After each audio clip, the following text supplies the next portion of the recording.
गुरुवर्य Shri Shivaji Mane sir यांना माझा कोटी कोटी प्रणाम. मी सरांकडनं मागील 1 वर्षाआधी रेकी आणि हिलिंगचा फर्स्ट लेवल आणि सेकंड लेवल असे 2 क्लास केले. त्यानंतर पहिल्या दुसऱ्या क्लासमध्ये मला थोडंफार समजलं. जेव्हा 3रा क्लास केला त्यावेळेला मला जवळजवळ 80 ते 90% समजायला लागलं.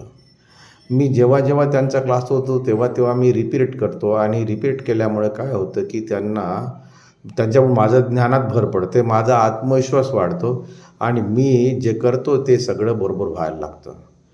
कालची गोष्ट, माझ्या मुलाला खूप त्रास होता, डोळा पण सुजला होता, ताप पण आला होता, बेचैन होतं, दिवसभर तापाची कणकणी होती. हे सगळं असताना देखील त्याची संध्याकाळी फोन जेव्हा केला तेव्हा मी त्याला सांगितलं, म्हणलं उद्यापर्यंत सगळं ठीक होऊन जाईल. तो मला म्हणाला, असं कसं बोलता पप्पा, कसं शक्य आहे का बिना मेडिसिनने? म्हटलं करून बघ ना. मी त्याला रात्री 11:30 ते 12:30 दरम्यान हील केलं. सप्तचक्रावरती त्यांना क्लीन केले सप्तचक्र आणि सकाळी त्याचा फोन आला की मुलाचा त्रास पूर्णपणे 100% कमी झाला. नातीला पण त्रास होता, तिचा पण कमी झाला आणि हे सगळं रेकीमार्फत घडलं. मित्रांनो, यावर विश्वास ठेवला तर सगळं होऊ शकते. धन्यवाद, धन्यवाद.